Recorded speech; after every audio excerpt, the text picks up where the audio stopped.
రంగారెడ్డి జిల్లాలో విద్యార్థిని పీఈటీపై ఉపాధ్యాయుడు లైంగిక వేధింపులకు పాల్పడ్డాడు. ఆదిపట్లలోని నాథర్గూల్ డీసీఎస్ స్కూల్లో 8వ తరగతి చదువుతున్న బాలికపై అసభ్యకరంగా ప్రవర్తించాడు.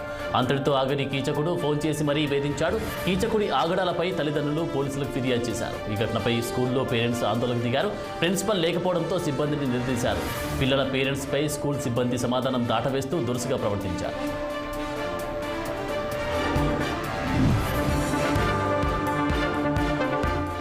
తెలంగాణ అసెంబ్లీ బడ్జెట్ సమావేశాలు ప్రారంభమయ్యాయి. గవర్నర్ తమిళిసై సౌందరరాజన్ ఉభయ సభలను ఉద్దేశించి ప్రసంగించారు. ప్రభుత్వం ప్రజల కోసమే పనిచేస్తుందని చెప్పారు. ఎన్నికల ముందు ఇచ్చిన హామీలను సకాలంలో అమలు చేయనుందని తెలిపారు. ఇప్పటికే 2 హామీలను అమలు చేసిందని అన్నారు. మరో 2 హామీలను త్వరలోనే అమలు చేస్తామని చెప్పారు. బస్సులో ఉచిత ప్రయాణం ద్వారా మహిళలకు 15 కోట్ల ట్రిప్పులు ప్రయాణించారని తెలిపారు. ప్రజల నుంచి విజ్ఞప్తులు స్వీకరించేందుకు ప్రభుత్వం ప్రజాభవన్లోకి సామాన్యులను అనుమతిస్తుందని గవర్నర్ తెలిపారు. ప్రజాభవన్లో 1.2 కోట్ల దరఖాస్తులను స్వీకరించిందని చెప్పారు. ప్రజల ఆకాంక్షలు నెరవేర్చేలా ప్రభుత్వం పనిచేస్తుందని చెప్పారు. తెలంగాణ రాష్ట్రంలో కలిసి వచ్చిన వ్యక్తులు పార్టీలకు ప్రభుత్వం కృతజ్ఞతలు తెలుపుతుందని చెప్పారు. యువకుల బలిదానాల వల్ల తెలంగాణ వచ్చిందని గుర్తుకు చేశారు.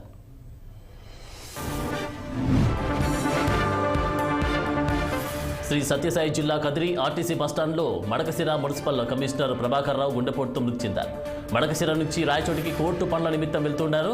ఆర్టీసీ బస్టాండ్లో బస్ కోసం ఎదురు చూస్తుండగా ఆయన గుండెపోటుతో కుప్పకూలిపోయారు. అక్కడున్న స్థానికులు వెంటనే అతన్ని కదిరి ప్రభుత్వ ఆసుపత్రికి తరలించారు. అయితే అప్పటికే ఆయన మృతి చెందినట్లు వైద్యులు తెలిపారు. కమిషనర్ మృతి చెందిన కాసేపటికే ఉద్యోగరీత్యా మడకశిర నుంచి పుట్టపర్తి అర్బన్ డెవలప్మెంట్ సెక్రటరీగా ఆర్డర్ వచ్చినట్లు స్థానిక మున్సిపల్ అధికారులు తెలిపారు.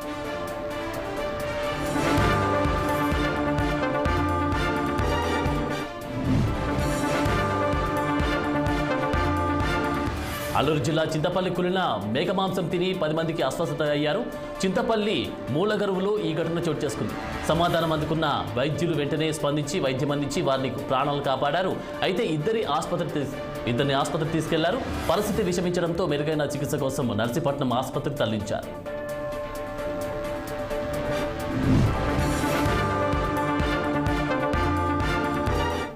ఉస్మానియా యూనివర్సిటీలో విద్యార్థులను అరెస్టు చేశారు పోలీసులు. జీవో 46ను రద్దు చేయాలి, లేకుంటే అసెంబ్లీ సమావేశాలను అడ్డుకుంటామని ప్రకటించిన విద్యార్థులు విద్యార్థి సంఘాల్లో నాయకులను కూడా అరెస్టు చేశారు. ఈ ఘటనపై స్టూడెంట్స్ తీవ్ర ఆగ్రహం వ్యక్తం చేస్తున్నారు. రేవంత్ రెడ్డి, బట్టి విక్రమార్క ఎన్నికల ముందు జీవో 46ని రద్దు చేస్తామని మాట ఇచ్చారని వెల్లడించారు. అయితే ఇప్పుడు అధికార ద్రోహులుగా మారారని మండిపడ్డారు. తమకు న్యాయం జరిగే వరకు పోరాటం కొనసాగిస్తామని, వదిలిపెట్టేది లేదని విద్యార్థి సంఘాలు హెచ్చరించారు.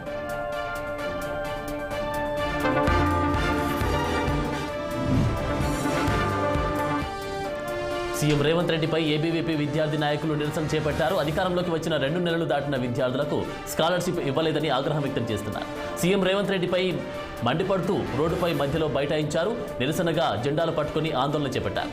పోలీసులు వారిని అడ్డుపించేందుకు ప్రయత్నించినా ఫలితం లేకుండా పోవడంతో చూస్తూ ఉండిపోయారు.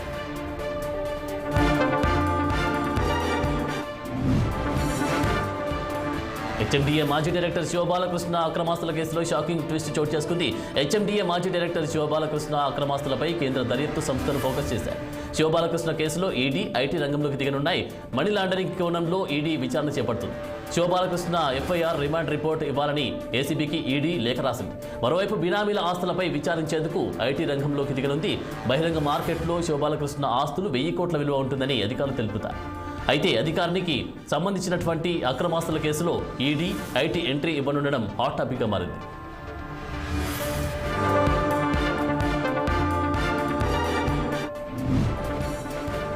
హాస్టల్ భోజనంలో బల్లి, పురుగులు రావడం కలకలం రేపుతుంది. మేడ్చల్ జిల్లా మైసమ్మ గూడలోని మల్లారెడ్డి యూనివర్సిటీలోని బాలికల హాస్టల్లో ఈ ఘటన చోటు చేసుకుంది. దీనిపై విద్యార్థులు ఆగ్రహం వ్యక్తం చేశారు. విద్యార్థి సంఘాలతో కలిసి ధర్నా చేపట్టారు. హాస్టల్ సిబ్బందిపై ఆగ్రహం వ్యక్తం చేశారు. ఈ నేపథ్యంలో సెక్యూరిటీ సిబ్బంది విద్యార్థులపై దాడికి పాల్పడ్డారు.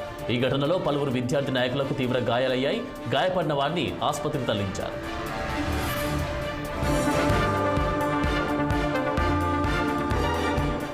హైదరాబాద్ నగరంలోని పలు చోట్ల ఎన్ఐఏ సోదాలు కొనసాగుతున్నాయి. వీక్షణ పత్రిక ఎడిటర్ వేణుగోపాల్ ఇంట్లో గురువారం తెల్లవారుజాము నుంచి ఎన్ఐఏ సోదాలు నిర్వహిస్తున్నారు.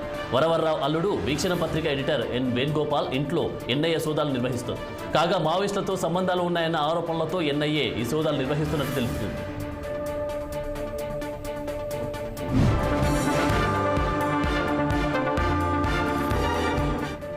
మహిళలు ఉచిత బస్సు పథకం ఎఫెక్ట్ కొట్టొచ్చినట్టు కనిపిస్తుంది. ఈ ఎఫెక్ట్తో ఆర్టీసీ బస్సుల్లో సీట్ల కోసం ప్రయాణికులు కొట్టుకుంటున్నారు.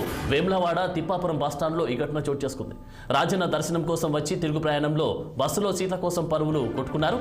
మహిళలు బస్సుల్లో ఎక్కిన తర్వాత ఖాళీగా ఒక సీటు మాత్రమే కనిపించింది. దీంతో ఆ సీటు కోసం నాదంటే నాదంటూ ఘర్షణకు దిగారు. మాట పెరిగి ఒకరిపై ఒకరు దాడి చేసుకున్నారు.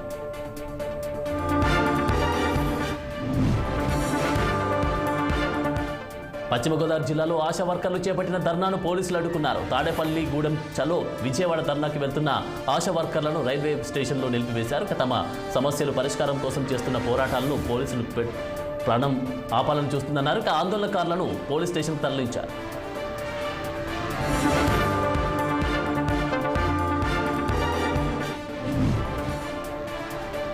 మాజీ హెచ్ఎండిఏ డైరెక్టర్ శివ బాలకృష్ణ కేసులో సంచలన విషయాలు బయటకు వస్తున్నాయి. 250 కోట్ల అక్రమాస్తులను కూడబెట్టినట్టు ఏసీబీ గుర్తించింది. 214 ఎకరాల భూములు, 29 ప్లాట్లు, తెలంగాణతో పాటు విశాఖలో ప్లాట్లు, 19 ఓపెన్ ప్లాట్లు, 7 అపార్ట్మెంట్ ప్లాట్లు, 3 విల్లాలు ఉన్నట్లు గుర్తించింది. ఈ కేసు విషయంలో అధికారుల పాత్రపై సమగ్ర దర్యాప్తు చేస్తున్నామని అధికారులు తెలిపారు. హెచ్ఎండిఏలో కీలక ఫైల్స్ స్వాధీనం చేసుకున్నారు.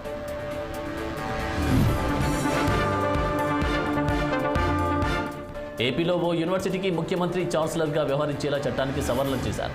రాజీవ్ గాంధీ వైజ్ఞానిక సాంకేతిక విశ్వవిద్యాలయం ఛాన్సలర్గా సీఎం వ్యవహరించేలా రాష్ట్ర ప్రభుత్వం ప్రవేశపెట్టిన బిల్లుకు బుధవారం అసెంబ్లీ ఆమోదం తెలిపింది. విద్యాశాఖ మంత్రి బొత్స సత్యనారాయణ ఈ బిల్లును సభలో ప్రవేశపెట్టారు.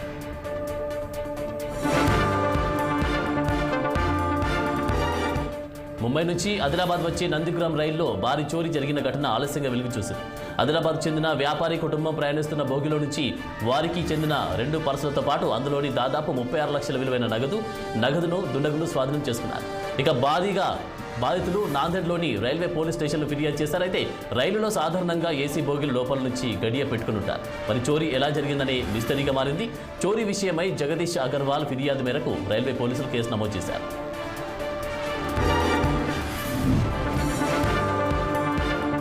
ఖమ్మం జిల్లా కుసుమంచిలో అర్ధరాత్రి హై డ్రామా నెలకొంది. జీల చెరువు వెంకటేశ్వర స్వామి దేవస్థానం భూముల్లో జరిగిన మట్టి తవ్వకాలపై బీఆర్ఎస్ నేత డీసీసీబీ డైరెక్టర్ ఇంటూరి శేఖర్ను పోలీసులు అరెస్ట్ చేశారు. శేఖర్తో పాటు మరో 3 వ్యక్తులను కూడా పోలీసులు అదుపులోకి తీసుకున్నారు. నీలకొండపల్లి పోలీస్ స్టేషన్కు వారిని తరలించారు. 447, 420, 409 సెక్షన్ల కింద నమోదు చేశారు. ఈ నేపథ్యంలో విషయం తెలుసుకున్న ఖమ్మం ఎమ్మెల్సీ తాత మధుతో పాటు బీఆర్ఎస్ కార్యకర్తలు నీలకొండపల్లి స్టేషన్కు చేరుకుని ఆందోళన చేపట్టారు.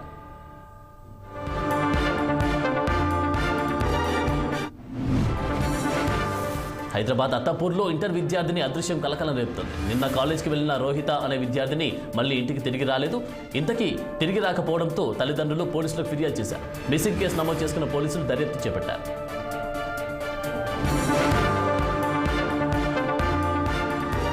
యాత్ర టు సినిమా చూస్తూ థియేటర్లో అందరూ భావోద్వేగానికి గురయ్యారని వైసీపీ ప్రధాన కార్యదర్శి సజ్జల రామకృష్ణారెడ్డి అన్నారు. మనం మర్చిపోయిన ఎన్నో జ్ఞాపకాలను ఈ మూవీ గుర్తు చేస్తుందన్నారు. ఈ సినిమా అందరూ చూడాల్సిన చిత్రమని తెలిపారు ఆయన.